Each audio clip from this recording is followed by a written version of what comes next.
Bienvenue au Salon des chats saison 1. Je suis Iris, manager du salon. Mon équipe? Noah, coiffeur star du salon, charismatique. Luna, coiffeuse blonde froide, mystérieuse. Mia, une cliente fidèle, brune, élégante, sûre d'elle. Dans ce salon, les cheveux changent, mais les chattes aussi. Mia, notre plus fidèle cliente, brune et élégante, ne vient pas ici pour changer. Elle vient pour régner. Luna, ma collègue blonde, élégante, ne vient pas ici pour coiffer. Elle vient pour sublimer les chevelures. Noah, mon collègue, est le coiffeur star du salon. Certaines de ses transformations sont irréversibles. Iris, notre manager, elle voit tout, même ce que les autres ignorent. Bienvenue dans notre aventure, au Salon des chats. Abonne-toi!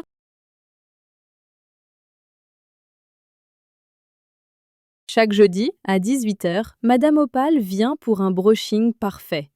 Toujours seule, toujours silencieuse, toujours élégante. Un jour, elle dit « Je sais tout ce qui se passe ici. Je connais les liaisons, les vols, les trahisons. » Pourquoi revient-elle chaque semaine? Parce qu'elle est la propriétaire de l'immeuble et qu'elle décide bientôt qui reste. Un nouveau salon ouvre juste en face. Vous êtes au courant? Même luxe. À sa tête, Rocco, ancienne associée virée pour trahison. Ce quartier n'a de place que pour un seul roi. Nous n'allons pas laisser cela se faire. C'est une provocation inadmissible. Vous voulez que j'appelle le maire? C'est un ami. Trop tard. Les clientes passent d'un trottoir à l'autre. Les employés hésitent. Les secrets circulent plus vite que les promotions. Et quand une cliente meurt socialement après un bad buzz coiffure, la guerre devient personnelle. Le salon ouvre. Silence inhabituel. Même les miroirs semblent attendre un événement. Il y a déjà 3 clientes devant, et aucune pour nous. Elles attendent l'ouverture d'en face, ce magasin signifiant qui nous fait un peu trop de concurrence. Un nom circule dans l'air. Rocco. Entre Clara Diamant, influenceuse beauté du quartier, toujours filmée, toujours parfaite. Noah, j'ai un gala ce soir. Je veux le brushing le plus lisse d'Europe. Tu l'auras. Dans le miroir, Mia observe. Un sourire étrange. Pendant le coiffage, un produit est posé discrètement près du poste. Personne ne voit qui l'a mis là. Sauf Madame Opale. Elle ne dit rien. Stories Instagram en direct. Flash, robe dorée, brushing parfait. Puis soudain... Oh, mon Dieu! Le salon s'était figé. Même les sèche-cheveux semblaient retenir leur souffle. Vous cherchez le ou la vraie responsable? Je l'ai démasquée. Depuis le début, elle est assise parmi vous. Un silence lourd tomba. Mila serre son peigne. Oscar recula d'un pas. Noah ne bougea pas. C'est assurément elle, le sourire de la parfaite hypocrite de l'influenceuse. Impossible, c'est l'influenceuse du salon. Oh si, les scandales, le bad buzz, les clientes qui disparaissent après ses publications. Tout cela, c'était du marketing. Elle fait le buzz sur ce produit, mais il n'est pas du salon. Regardez son sourire narquois. Mais à qui appartient ce produit? C'est signé Rocco, mais c'est inadmissible qu'elle fasse la promotion de ce produit ici au Salon des chats. Le quartier entier n'avait été qu'une vaste mise en scène. Noah comprit alors trop tard. Il était tombé dans le piège de Rocco. Tu as détruit le salon juste pour lui? Non. Aujourd'hui, je l'ai transformé en empire. Rocco m'a payé très cher pour ce buzz. Je vous aime bien, mais c'était absolument impossible de refuser. Quel succès! Des milliers de notifications, des contrats, des sponsors. À suivre, abonne-toi pour suivre nos sagas.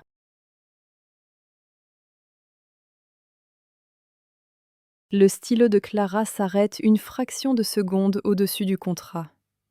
Silence. Un silence trop lourd pour un simple partenariat. « Tu hésites ?» demande une voix derrière elle. Clara ne se retourne pas tout de suite. Elle reconnaît ce parfum, ce pouvoir tranquille, cette présence qui n'a jamais besoin de parler fort. Madame Opale?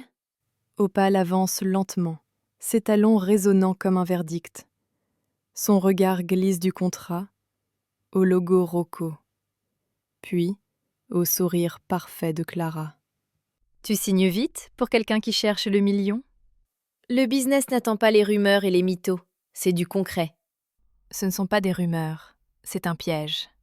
Un frisson traverse la pièce. Au fond du salon, les miroirs semblent retenir leur souffle. Même les lustres paraissent trembler. Clara relève enfin les yeux. Vous pensez vraiment que j'aurais signé sans assurance? J'ai exigé une avance importante avant le buzz.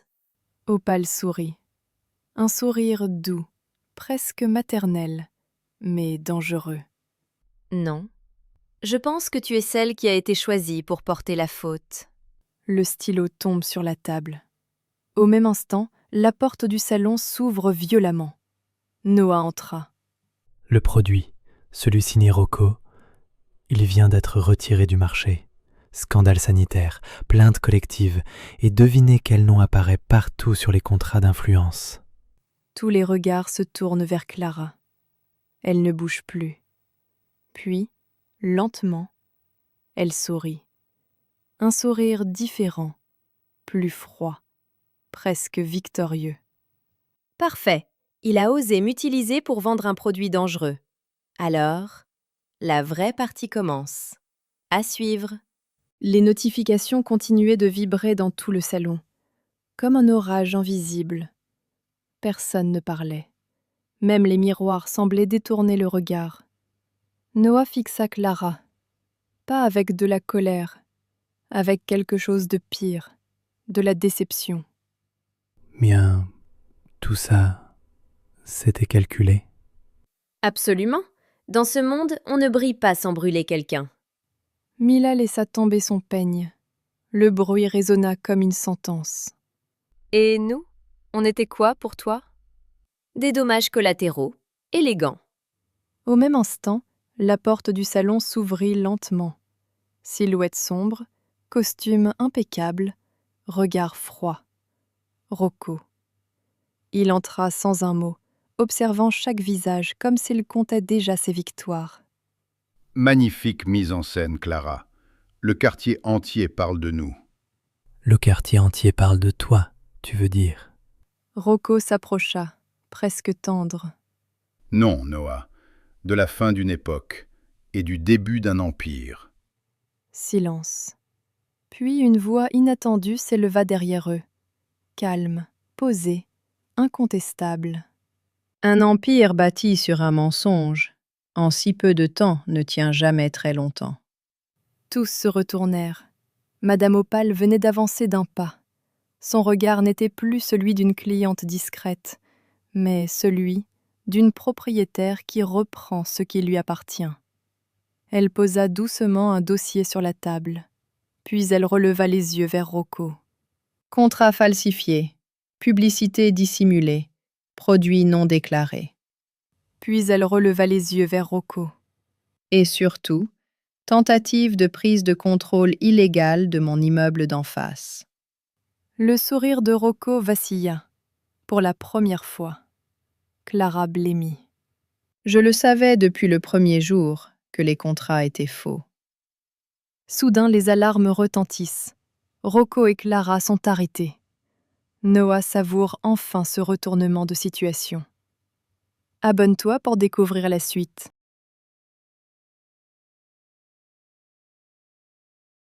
Quand Velours, une ancienne championne de concours félin, entre dans le salon incognito, personne ne la reconnaît. Sauf Oscar, le shampoing boy. Je veux qu'on ne me reconnaisse plus. Changer, c'est accepter de perdre une partie de soi, n'est-ce pas? Mais Velours cache un secret. Elle revient pour affronter Saphir, la championne star qui lui a volé son titre, et son compagnon.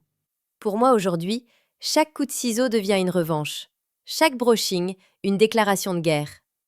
Amour perdu, rivalité artistique, couronne en jeu. Elle me le paiera très cher. Comment vous redonnez le sourire?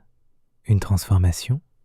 Vous me direz, un style dynamique, puissant, Non, vous rasez tout. Vous êtes prête? Levez les rideaux. Vous êtes un génie, incognito. C'est exactement ce que je voulais. Noah répond. Luna, ce n'est pas un ordre. C'est une vraie opportunité de te valoriser. Luna serre les dents. Anna sourit.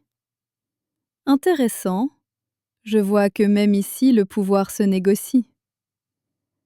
À ce moment précis, la porte du salon s'ouvre.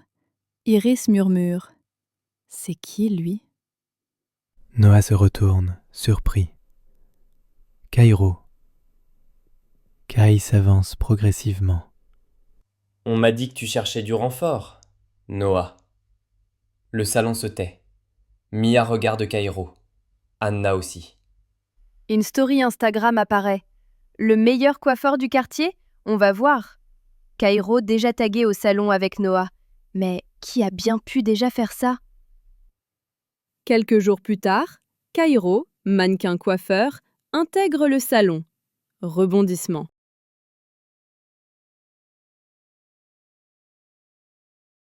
Noah confronte Kai en privé. Tu savais que ces photos allaient sortir. Ce monde fonctionne comme ça.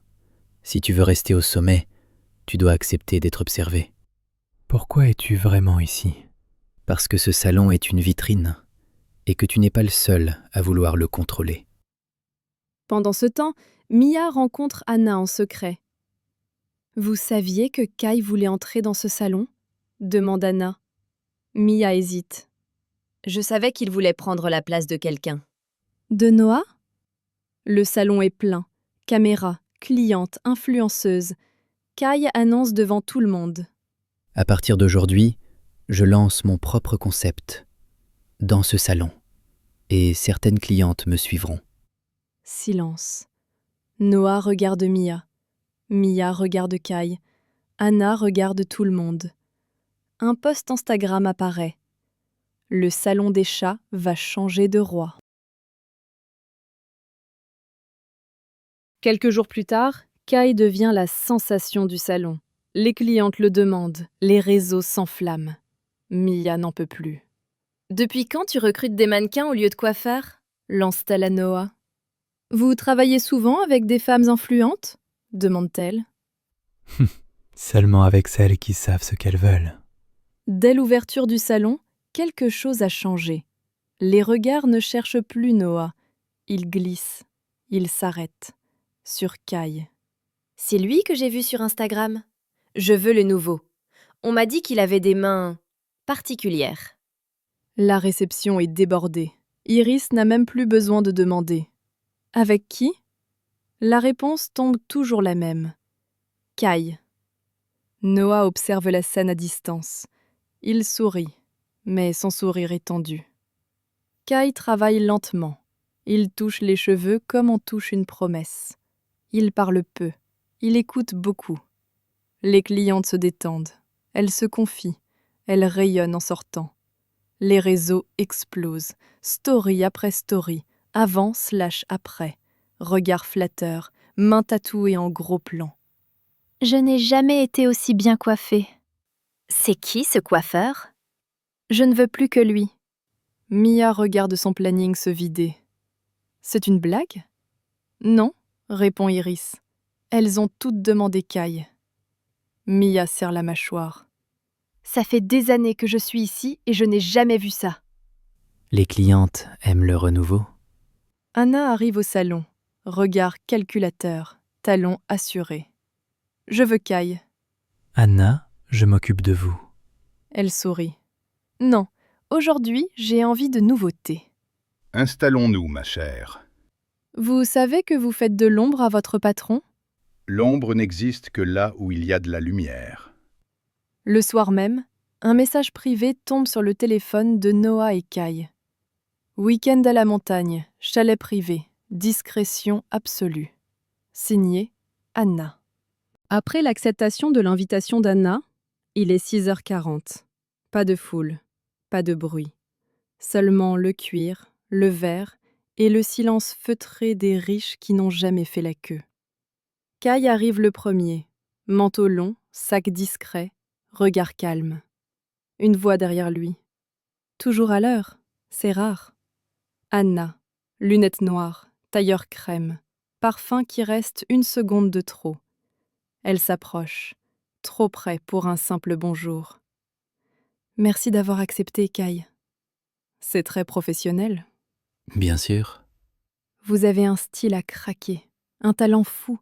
Regardez tous mes posts après votre relooking.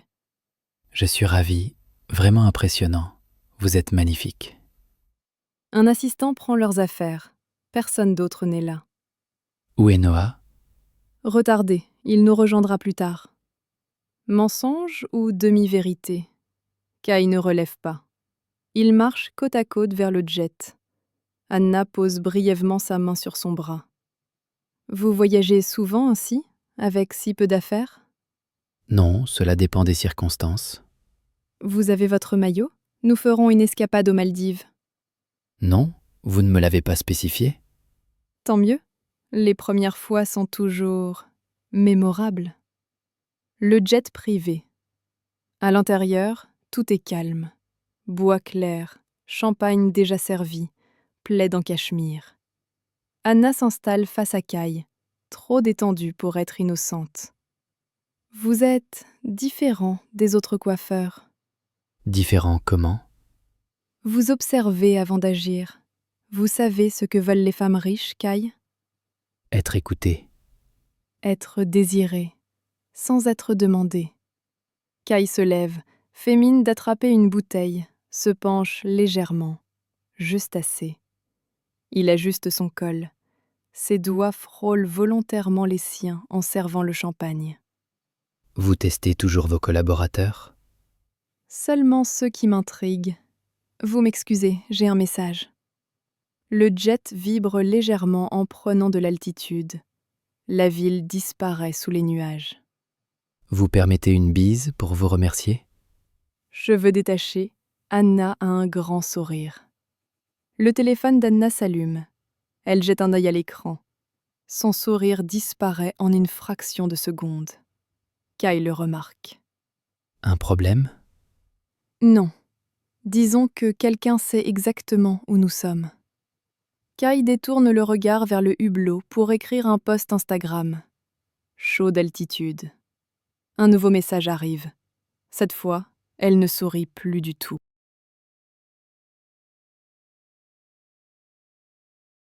Arrivé au chalet. Il est immense. Bois brut, baies vitrées, montagne à perte de vue. Un feu crépite déjà. Bienvenue au chalet. Ici, personne ne nous voit. Elle enlève son manteau. Kai remarque. Tout est pensé. Rien n'est laissé au hasard. Il est déjà 12 heures. J'ai réservé avec des amis dans le meilleur restaurant de Courchevel. Je vais me changer. Vous faites de même? Génial. Je meurs de faim. Et j'adore ce programme. Demain, Noah nous rejoint aux Maldives, où une grande fête est organisée. Regards croisés, atmosphère humide, Anna est dans tous ses états. Elle a réussi son coup.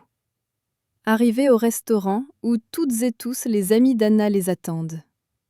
Il est trop beau et hyper talentueux. Réservez-lui un accueil chaleureux. Le déjeuner va bon train et tous apprécient la compagnie de Kai. Une surprise lui est réservée après le dîner, un arrêt particulier. Il est 16 heures. Vous m'accompagnez? Surprise, nous allons acheter un maillot à Kai. J'adore cette idée. Muscles et pectoraux d'un vrai mannequin. Après cet essai romanesque, les amis se retrouvent au chalet pour terminer la soirée. La nuit tombe. Neige autour, eau fumante, ciel noir profond. Anna est déjà dans l'eau, épaules nues, verre de champagne à la main. Vous venez? Vous savez, Kai, Noah croit contrôler son salon, mais ce sont toujours les clientes qui décident, et moi, je choisis les hommes ambitieux comme vous. Le silence devient lourd, chargé.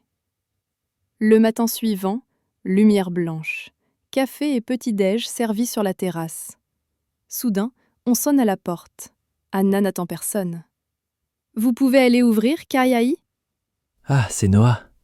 Cheveux détachés, Anna a un grand sourire. Le téléphone d'Anna s'allume. Elle jette un œil à l'écran. Son sourire disparaît en une fraction de seconde. Kai le remarque. Bonjour, Kai. Tu es seule avec Anna? Qu'est-ce que cela veut dire? Vous avez couché ensemble? Ce n'est pas sérieux. Anna reçoit un message indiquant « Ton petit jeu est fini, il est à moi ». À suivre. Tu veux connaître la suite? Abonne-toi.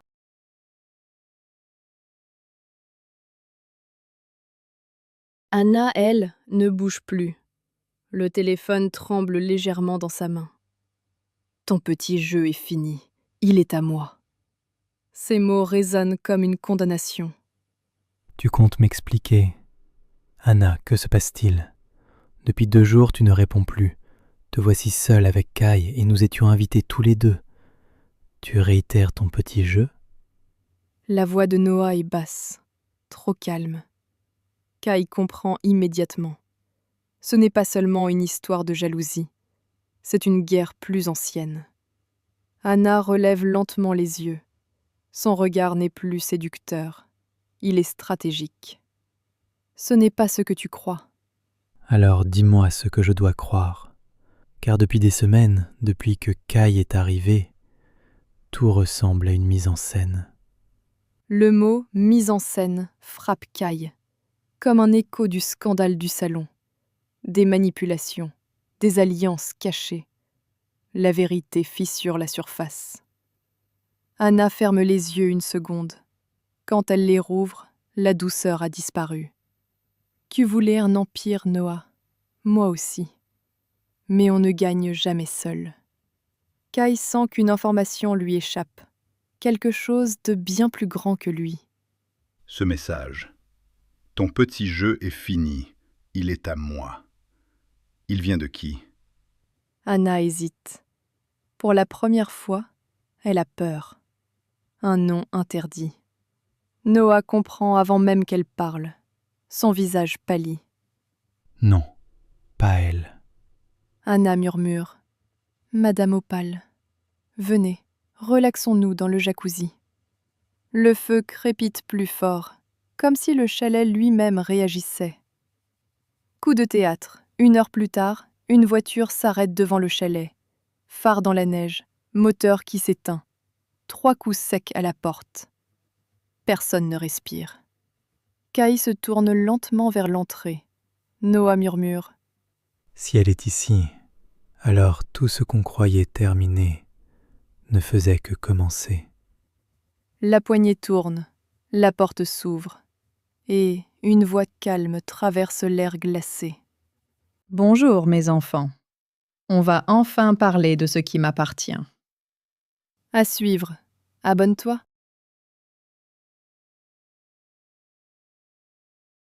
La porte reste ouverte. Le froid entre lentement dans le chalet, comme une présence.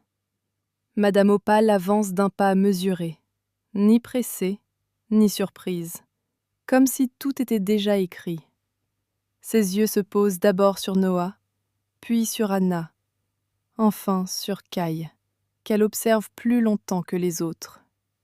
Un silence épais tombe sur la pièce. « Vous avez grandi ?» murmure-t-elle. « Mais vous jouez encore avec des choses qui vous dépassent. » Le feu crépite plus fort. Kai sent que quelque chose d'invisible se referme autour d'eux. La vérité qui brûle. Noah serre les mâchoires. « Bonjour, Madame Opale. Bienvenue au chalet. Qu'est-ce qui nous fait l'honneur de votre présence? » Un léger sourire, presque tendre. « Ce que je veux? Seulement récupérer ce qui m'appartient déjà. » Le regard d'Anna vacille. Pourquoi? Une seconde à peine, mais Kai le voit. Alors, ce n'était pas un jeu. Pas uniquement de la jalousie. Pas uniquement une guerre d'ego. C'était un héritage. Le secret révélé. Madame Opale pose une enveloppe noire sur la table basse. Le papier semble absorber la lumière. Le chalet, le salon, les contrats, tout a été construit sous mon nom, même quand vous pensiez être libre. Kai recule d'un pas. Vous voulez dire que Tout ça vous appartient? Oui. Les chats pensent choisir, mais ils suivent toujours ce qu'ils désirent le plus, le pouvoir ou l'amour.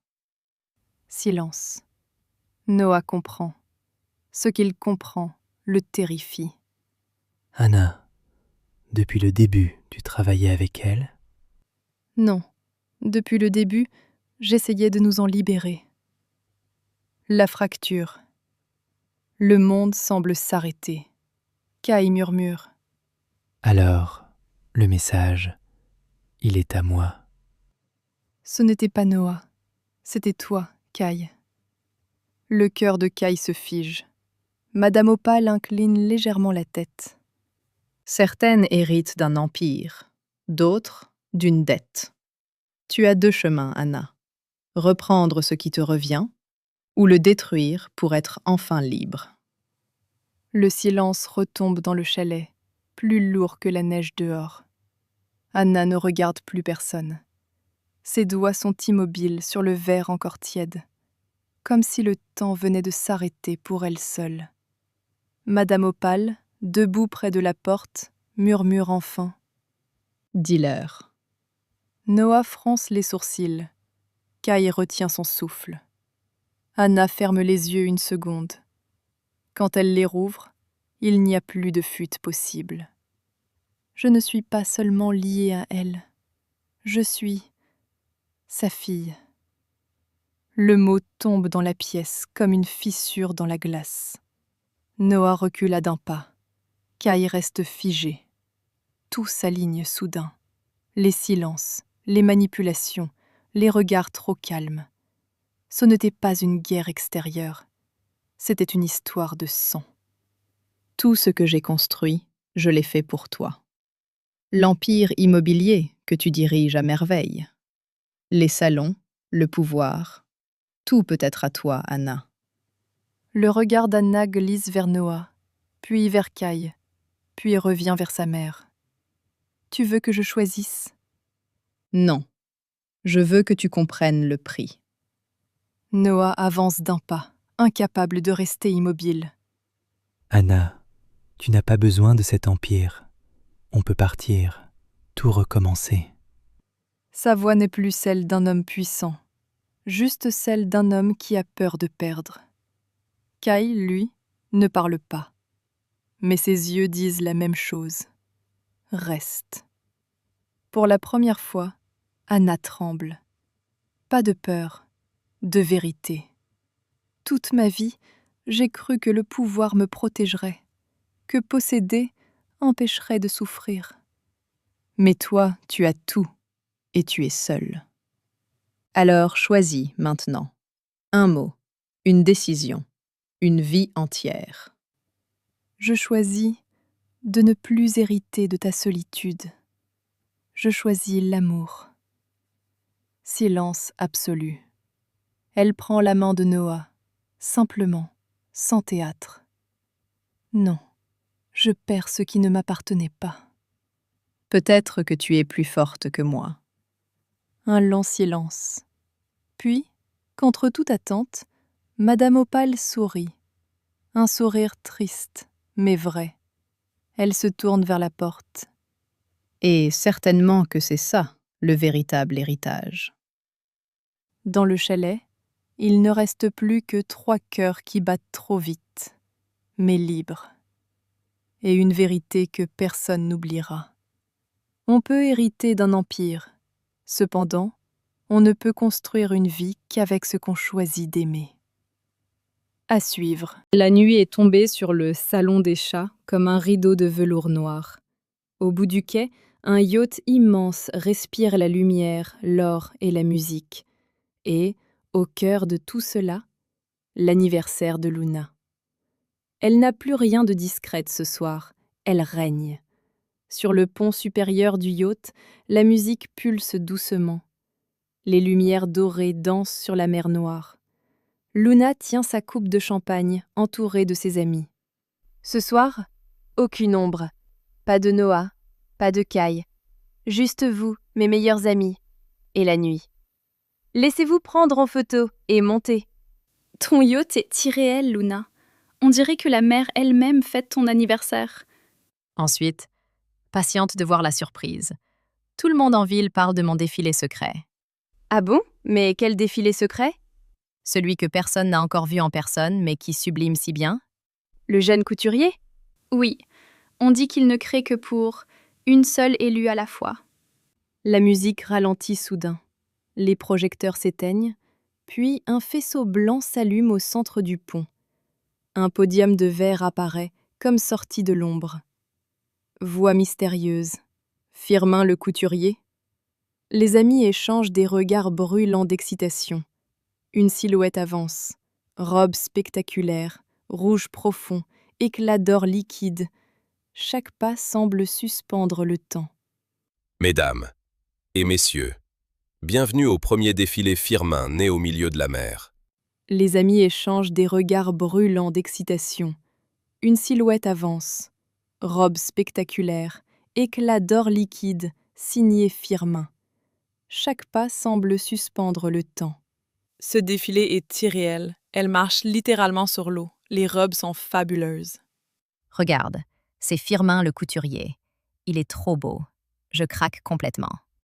Regarde comment il embrasse Luna. C'est absolument ridicule. Rentrons, le dîner est servi, s'exclame Luna. Catastrophe. Qui a osé dérober ma robe de cristal? Un silence brutal tombe sur le pont du yacht. Même la mer semble retenir son souffle. Les invités se figent. Les coupes de champagne restent suspendues dans l'air, comme si le temps refusait d'avancer. Firmin ne crie plus. Sa voix devient plus basse, plus dangereuse. Cette robe n'est pas un simple vêtement. C'est l'œuvre de toute une vie. Un murmure traverse la foule. Les regards glissent d'un visage à l'autre. Méfiance, soupçon, peur. Luna, elle, ne bouge pas. Son sourire a disparu. Dans ses yeux, quelque chose calcule. Firmin, personne ne peut quitter le yacht sans que je le sache. Donc le voleur est encore à bord. Un frisson parcourt la salle. Au loin, la musique s'est arrêtée. Il ne reste que le clapotis de l'eau contre la coque et les battements trop rapides des cœurs. Soudain, une lumière vacille près du podium. Quelqu'un recule dans l'ombre. Une silhouette fine, trop discrète pour être innocente. Firmin tourne lentement la tête. Montrez-vous maintenant. Un pas, puis un autre. La silhouette avance enfin dans la lumière dorée. Et, quand le visage apparaît, Luna pâlit. Parce que ce n'est pas une inconnue. Mais c'est qui? C'est ma sœur, Fanny. Tu n'avais pas le droit d'être ici. Vite, rattrape-la. Elle a plongé. Un cri fend la nuit. Elle a plongé. 2 gardes sautent dans le noir. Projecteur braqué. Moteur coupé. Rien. Pas de Fanny. Pas de robe. Juste des vagues. Clang. Un bruit métallique sous le pont. Luna s'écrie. Regardez sous le yacht maintenant. Elle ne pourra pas aller bien loin. Si elle a sauté, c'est qu'elle avait un plan. Et si elle n'était pas venue seule? Firmin arrache une lampe, court vers la trappe technique. Il l'ouvre. Vide. Puis, splash derrière eux. Tout le monde se retourne. Une échelle de secours bouge encore. Quelqu'un vient de remonter. Luna bondit, court sur le pont mouillé, talons abandonnés, pieds nus, plus rapide. Au bout du couloir extérieur, c'est elle qui remonte avec la robe, regardez! Mais c'est qui? C'est une silhouette noire. C'est ma sœur, Fanny. Le silence frappe plus fort que les vagues. Autour d'elle, plus personne n'ose respirer. Luna avance d'un pas. Ses pieds nus glissent légèrement sur le pont mouillé, mais son regard, lui, ne tremble pas. Fanny, pose cette robe, maintenant. Elle ne t'appartient pas, c'est du vol. Mais qui es-tu pour me parler ainsi? Il est vraiment trop tard, tu devrais demander des explications à Firmin. Mais quoi? Fanny lâche une petite capsule métallique au sol. Clic. Boum. Les lumières du pont vacillent. Un écran de fumée envahit le pont du bateau. Obscurité totale. Cette robe n'a pas été créée pour toi. C'est une robe d'exception et c'est la mienne. Mais là, il est trop tard. Quand Luna relève les yeux, Fanny a déjà disparu dans l'ombre. À l'horizon, tous aperçoivent une voiture qui s'échappe avec Fanny et la robe. La nuit vient de basculer du mystère vers la guerre ouverte. À suivre. La voiture disparaît dans le dernier virage. Les feux rouges s'éteignent, comme une promesse de retour. Sur le yacht, personne ne parle. Même la mer semble attendre. Luna serre le bastingage. Une seule phrase tourne dans sa tête. Cette robe a été créée pour moi. Mensonge ou vérité qu'on lui a cachée? Luna se retourne brusquement. Explique-moi maintenant, Firmin, pourquoi Fanny m'a affirmé « cette robe a été créée pour moi ». Cette robe n'était pas une commande, c'était une promesse. Il y a 5 ans, j'ai juré de créer une œuvre unique, pour l'enfant qui survivrait à cette nuit-là. Le sang de Luna se glace. Quelle nuit? L'incendie de l'atelier, celui où tes parents sont morts. 2 enfants étaient présents, toi et Fanny. Le monde bascule. Pas doucement, pas lentement, d'un seul coup, comme si une pièce invisible venait de tomber du mauvais côté. Mensonge. Luna attrape Firmin par le col. Tu m'expliques, maintenant. La robe était promise. À qui? À Fanny. Tu étais rentré peu de temps avant l'incendie avec ton oncle. Lorsque l'atelier de couture a brûlé avec tes parents, Fanny était la seule survivante. Comment le sais-tu? Qu'est-ce que cet incendie a à voir avec toi? J'étais à l'époque apprenti à l'atelier. Tes parents m'ont tout appris. J'étais présent ce jour précis et je l'ai sauvée. J'ai juré de créer une œuvre unique pour l'enfant qui survivrait à cette nuit-là. Seule celle-ci la fera briller de 1000 feux. Vroom, au loin. Fanny revient en voiture avec une pancarte écrite « Rendez-vous rue des Ballotins ». Un hors-bord prêt est toujours à disposition. On démarre. Moteur à fond. Le bateau quitte le yacht en trombe. Vagues éclatent. Sur la route. Voiture décapotable. Fanny debout presque. La robe de cristal claque au vent. Téléphone qui sonne. Écran, Luna. Rends-la. Viens la chercher. Virage serré. La voiture freine brutalement. Pneus qui hurlent. Fanny descend, attrape la robe, court vers les ruines de l'atelier. Le hors-bord percute quasiment le quai. Luna saute avant l'arrêt. Fanny! Cette fois, une seule de nous deux sortira avec la robe. Elle scintillera de 1000 feux que lorsque la promise la portera. À suivre. Abonnez-vous pour plus de feuilletons décadents. Le vent hurle dans les ruines. La robe scintille dans la main de Fanny. Trop brillante pour être simple couture. Presque vivante. Luna avance. Lentement. Donne-la-moi. Elle est à moi, créée que pour moi. Tu ne comprends toujours pas. Clic. Le sol vibre. Une trappe métallique s'ouvre derrière elle. Firmin blêmise en panique. Impossible. Cet endroit a été condamné, scellé. Fanny recule d'un pas dans l'ombre de la trappe. Vous avez tous cru que l'histoire s'arrêtait avec l'incendie. Mais c'était le début. Tout se passe aujourd'hui. Sirène au loin. Pas la police. Un son plus grave, plus officiel. 3 véhicules noirs encerclent les ruines. Portière qui claque. Costume sombre. Un homme s'avance. Regard froid. Agence d'Intre, nous récupérons la robe. Silence total. Luna fronce les sourcils. Il en est hors de question, Daltre. Ça n'existe pas. Si, et s'ils sont là, c'est que la robe n'est pas qu'un héritage. Fanny éclate de rire. Enfin, vous commencez à comprendre. Elle soulève la robe. Les cristaux s'illuminent. Seul. Le sol tremble plus fort, comme si une activité sous l'atelier répondait à la lumière. L'homme de Daltre dégaine une arme étrange. Dernier avertissement, posez-la, maintenant. Luna bondit. Course, débris, étincelles, cris de Firmin. Fanny bascule dans la trappe, mais Luna attrape le tissu au dernier instant. La robe se déchire. éclair blanc. Tout le monde est projeté au sol. Silence. Quand la poussière retombe, la robe a disparu. Fanny aussi. Dans la main de Luna, il ne reste qu'un seul cristal, qui pulse comme un cœur. Firmin murmure. On vient d'ouvrir quelque chose. Le cristal s'illumine plus fort. Une voix inconnue résonne dans les ruines. Porteuse identifiée. Phase 2 activée. Le regard de Luna se fige, parce que la voix vient du cristal. À suivre, le cristal pulse. Des fragments de cristaux surgissent et s'attachent à Fanny. La robe se recompose entièrement sur Fanny. Magnifique, vivante, violente, brûlante. Porteuse identifiée. Phase 3 activée. Reconstitution de la robe de cristal.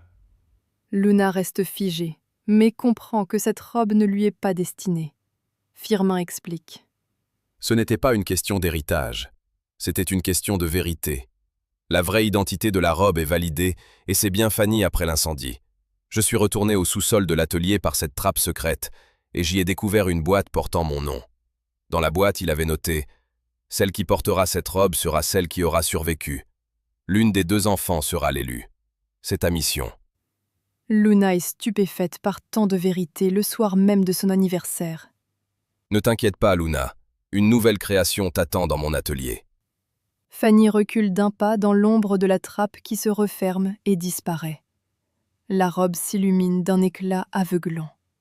Fanny devient blonde, légèrement rosée. Le sol se fissure sous ses pieds. Nous avons trouvé notre chef. Fanny, suivez-moi. Nous rentrons à la base. Fanny s'avance vers Luna. Luna, il est temps de se réconcilier. Viens dans mes bras. De grandes choses nous sont destinées. Tu seras propriétaire de l'une des plus importantes chaînes de salons de coiffure au monde. Silence total. Luna s'effondra dans les bras de sa sœur. Nous le ferons ensemble. J'ai tellement d'idées à concrétiser. Les agents d'Alt reculent. Les véhicules disparaissent avec Fanny. Rentrons maintenant. Dans le bateau du retour, Luna ne dit pas un mot, encore sous le choc de cette soirée folle, inimaginable. Soudain, un message de Noah et Kai s'affiche sur son portable. « Bon anniversaire, Luna. Nous rentrons demain. » La voiture s'arrête devant le salon. Portière qui claque. Kai sort le premier, lunettes sur le nez.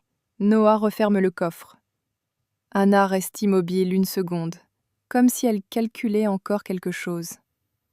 La porte du salon s'ouvre. Luna apparaît. « Alors, comment s'est passé le séjour romantico-dramatico-capitalistique ?» Personne ne répond tout de suite. Luna plisse les yeux. « D'accord, donc soit quelqu'un a pleuré, soit quelqu'un a signé, soit quelqu'un a trahi. » Les 3, techniquement. Noah soupire, hausse un sourcil. Anna rentre dans le salon. « Bonjour, Luna. » Anna marche lentement vers le plus grand miroir du salon. « J'ai choisi... moi. Mon amour, tu me refais ma couleur. » Luna est stupéfiée par cette réponse. Anna n'avait jamais affirmé haut et fort son amour à Noah. Luna éclate de rire. « Oh non, pas la réponse philosophique après un chalet à 10 millions. » Kai se rapproche. Elle a refusé l'Empire. Laura s'arrête net. Noah ajoute, presque admiratif. Et pour comprendre qu'aimer quelqu'un, ce n'est pas l'empêcher de choisir. Kai se rapproche. Attendez, donc vous êtes parti pour une guerre de succession et vous revenez célibataire de la fortune ? Anna se tourne vers eux. Non, je ne voulais pas d'un empire offert. Je veux un salon qui se construit. Luna la fixe, puis regarde Noah, puis Kai. Et vous deux ? Vous étiez là pour quoi exactement ? Pour vérifier qu'on ne servait pas de figurant.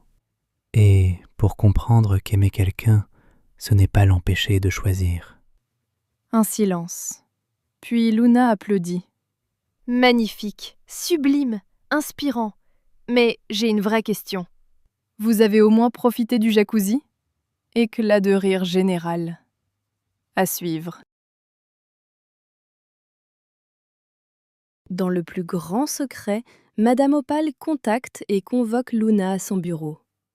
Ma chère Luna, j'ai une proposition que tu ne peux refuser. Ma fille Anna, propriétaire de nos agences immobilières, ne peut s'occuper de notre salon de coiffure. Je te le propose pour 200 millions. Si tu refuses, je serai dans l'obligation de vous mettre à la porte dans 6 mois. Pression pour accepter ou chantage?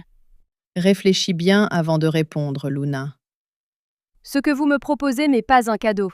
C'est une cage dorée. 200 millions ne sont pas une cage. Si, quand ils ne sont pas mérités. Je refuse. Alors dans 6 mois, vous partez. Dans 6 mois, j'aurai construit le mien. On ne menace pas quelqu'un qui n'a pas peur de recommencer. Je ne vais pas ouvrir un salon, je bâtirai un symbole. La vision naît. En pleine nuit, Luna marche dans un quartier oublié. Un immeuble ancien, art déco, façade abîmée, structure majestueuse. Elle s'arrête, regarde vers le haut. 5 étages, un toit exploitable. Silence. Ce ne sera pas un salon, ce sera un empire vertical. Luna laisse un message à Noah et Kai. Urgence absolue. Rendez-vous demain à 9h. Urgence absolue. 9h. Luna n'a pas dormi de la nuit. Elle a refusé 200 millions. Elle a déclenché une guerre silencieuse. Demain, au Salon des Chats, tout commence. Ce n'est plus une discussion, c'est la naissance d'un empire. Noah et Kai arrivent sans savoir qu'ils ne viennent pas pour sauver un salon, mais pour bâtir un immeuble particulier entier dédié à la beauté. À 9h, les plans changent. À 9h, la vision prend forme. À 9h, maison incontournable devient réelle. Bon, qui est mort, Luna? Personne, mais quelque chose doit naître. On a reçu ton message « Urgence absolue ». Ça sent la catastrophe financière. Madame Opal m'a proposé 200 millions pour reprendre le salon. Combien? 200 millions. Et tu as dit oui, évidemment. Non, bien sûr que non. Attends, tu as refusé un empire? Pourquoi? Je ne veux pas d'un empire offert, je veux le construire. Et quel est ton plan? On ne va pas ouvrir un salon, on va bâtir un symbole avec un immeuble particulier de beauté. Sous-sol, spa. Rez-de-chaussée, coiffure signature. Premier étage, maquillage. Deuxième, esthétique. Troisième, manucure pédicure. Toit, rooftop, restaurant bio. Tu veux un immeuble particulier entier? Oui, je veux qu'on ne puisse plus jamais nous ignorer. Alors on commence quand? Maintenant. Pourquoi un immeuble et pas un simple salon? 3 raisons. 1. Différenciation totale. Un salon égale concurrence locale. Un immeuble beauté égale destination. Tu crées un lieu où l'on passe 4 heures, pas 45 minutes. 2. Augmentation du panier moyen. Client coiffure propose manucure. Client esthétique propose spa. Client entier propose resto rooftop. 3. Effet monument. Les gens ne parlent pas d'un salon, ils parlent d'un lieu iconique.